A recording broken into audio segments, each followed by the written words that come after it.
Tenochtitlán, la grandiosa capital del Imperio Mexica, es conocida hoy por su magnificencia.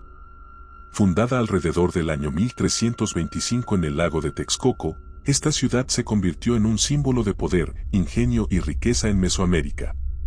Las impresionantes construcciones, el sistema de canales y chinampas, así como su organización política, continúan siendo un legado importante de la civilización mexica. Sin embargo, en medio de esa grandeza, Tenochtitlán tenía un lado oscuro que pocas veces es explorado en su totalidad, un lado relacionado con las profundas creencias religiosas, la guerra, los sacrificios humanos y las desigualdades sociales que marcaron la vida de sus habitantes. Tenochtitlán fue fundada por los mexicas, también conocidos como aztecas, en un islote del lago Texcoco, en lo que hoy es la Ciudad de México. Según la leyenda, los mexicas habían sido guiados por Huitzilopochtli, su dios principal, hasta encontrar el lugar donde se establecerían, lo cual ocurrió cuando vieron un águila devorando una serpiente sobre un nopal. Una imagen que se convertirá en el símbolo nacional de México. Desde sus primeros días, Tenochtitlán se construyó con una visión de orden, poder y control. La ciudad se desarrolló como un centro de comercio, arte y conocimiento.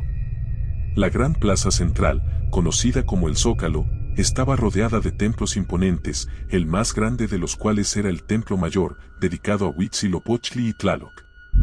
Además, el sistema de canales y chinampas, terrazas flotantes de cultivo, permitió que la ciudad prosperara y alimentara a su población, que en su apogeo llegó a superar los 200,000 habitantes.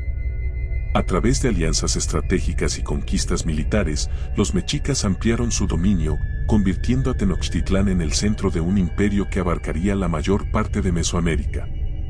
Antes de empezar, no olvides suscribirte, comentar y darle like. Uno de los aspectos más oscuros de Tenochtitlán es la práctica del sacrificio humano, una tradición profundamente arraigada en la religión mexica.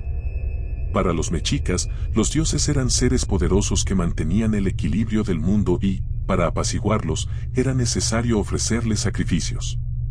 La creencia en la necesidad de estos rituales no solo se basaba en la cosmovisión religiosa, sino que también estaba entrelazada con el poder político y social de la ciudad. El Templo Mayor, en el corazón de la ciudad, era el epicentro de estos rituales.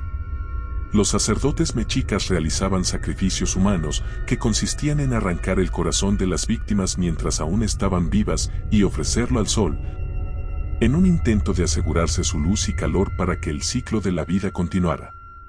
Los sacrificios también se realizaban en honor a Tlaloc, el dios de la lluvia, y en otros momentos del calendario religioso, como el comienzo del Año Nuevo Mexica. Las víctimas eran usualmente prisioneros de guerra capturados durante las campañas militares.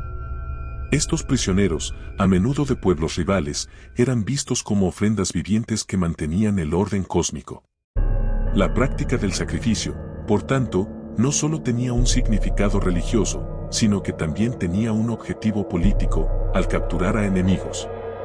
Los mexicas demostraban su supremacía sobre otros pueblos y cimentaban su dominio territorial. En la parte más oscura de este ritual, el sacrificio humano se utilizaba como un medio para mantener el control social.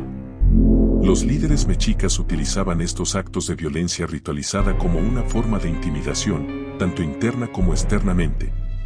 Los prisioneros de guerra, que al principio eran un símbolo de poder, se convertían en un medio para asegurar que la población se mantuviera en sumisión. La guerra, más que un simple enfrentamiento armado, era vista como un acto ceremonial y religioso en la cultura mexica. La guerra florida era un tipo de conflicto que no se libraba necesariamente para destruir al enemigo, sino para obtener prisioneros para los sacrificios.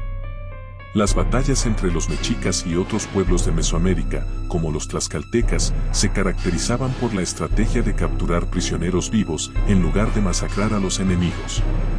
La guerra estaba impregnada de rituales y significados simbólicos. Los guerreros mexicas, conocidos como jaguares y águilas, se destacaban por su valentía y habilidades, pero también por su devoción religiosa. Los prisioneros capturados en combate eran llevados a la ciudad y sometidos a procesos humillantes antes de ser sacrificados en el Templo Mayor. El valor de un guerrero mexica se medía no solo por sus victorias, sino por el número de prisioneros que había capturado para los sacrificios. El lado oscuro de Tenochtitlán también se refleja en las profundas divisiones sociales de la ciudad.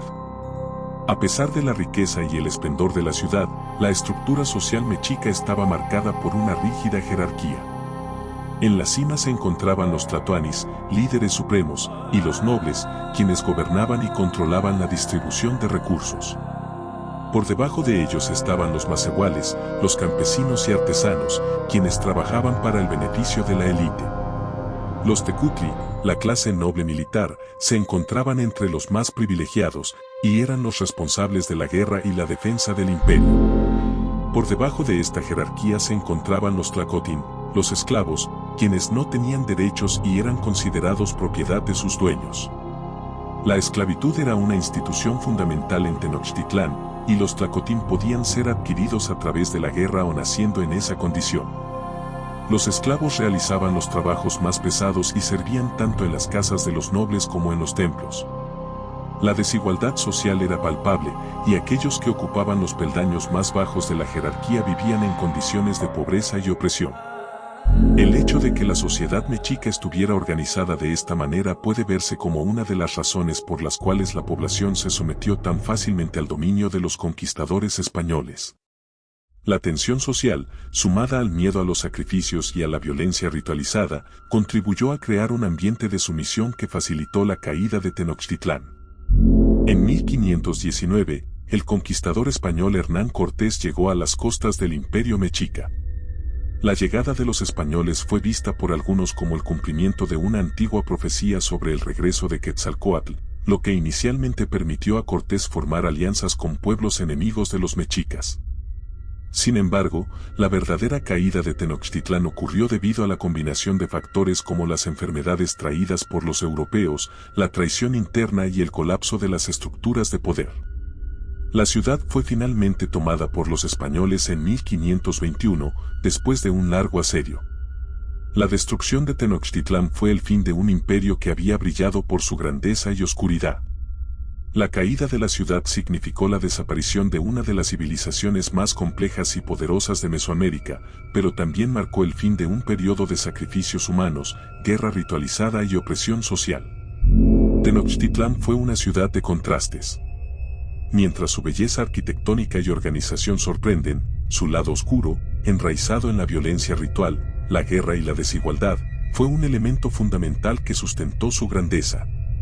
Las prácticas religiosas y políticas de los mexicas no solo definieron la vida en la ciudad, sino que también crearon un clima de opresión que, con el tiempo, llevó a su caída.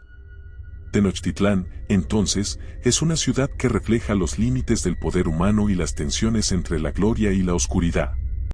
Yo me despido, no sin antes decir, que sabemos, y que, creemos, saber.